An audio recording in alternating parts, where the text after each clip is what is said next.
കൊല്ലത്തിലൊരു വരവ് വരും, 10 ദിവസം തിരിച്ചു. വലിയ ഉത്തരവാദിത്താണേ. ഇവളാര് മാവേലിയ? വന്ന ഉടനെ മനസ്സമ്മതം, 5 ദിവസം കല്യാണം, പിന്നെ ഉണ്ടല്ലോ 2 ദിവസം. അതുപോലെ ധാരാളം മതി. ചെക്കന് വലിയ പഠിപ്പൊന്നും വേണമെന്നില്ല, സ്വത്ത് ഉണ്ടാവണം. അവളുടെ സ്വഭാവമായിട്ട് ഒത്തുപോകാൻ പാകത്തില് ക്ഷമാശീലനായിരിക്കണം. എന്താ മകളുടെ സ്വഭാവം? ശാഠ്യം ലേശം കൂടുതലാണേ. സൂര്യനെ വേണമെന്ന് പറഞ്ഞാ അപ്പ കിട്ടണം.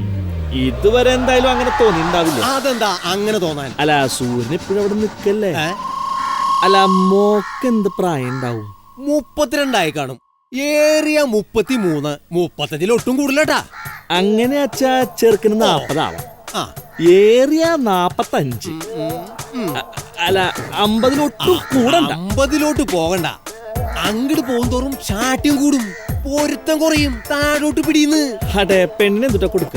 അതവളുടെ ഷെയർ ഒരു 15 ലക്ഷം. അത്രേ ഉള്ളൂ. എന്നാ ശരി, 3-4 ചെക്കന്മാരുണ്ട്, ഒട്ടന്നെ കൊണ്ടുവന്ന് കാണിക്കാം. പിന്നെ മറ്റന്നാള് മനസ്സമ്മതം നടത്താനുള്ള ഏർപ്പാട് ചേട്ടൻ ഇപ്പൊ തന്നെ അങ്ങ് ചെയ്തോ. 3-ാം ദിവസം കല്യാണം, കിടക്കട്ടെ 2 ദിവസം എന്റെ വക അധികം. അത് തരക്കേടില്ല. പെണ്ണിന് ഇതുവരെ കണ്ടില്ലല്ലോ. പെണ്ണ് ഈ നേരത്തെ ഇവിടെ ഉണ്ടാവും പറഞ്ഞനുസരിച്ച് ഞാൻ ഈ നേരത്ത് വന്നു. വണ്ടി വരാൻ വൈകണതാ.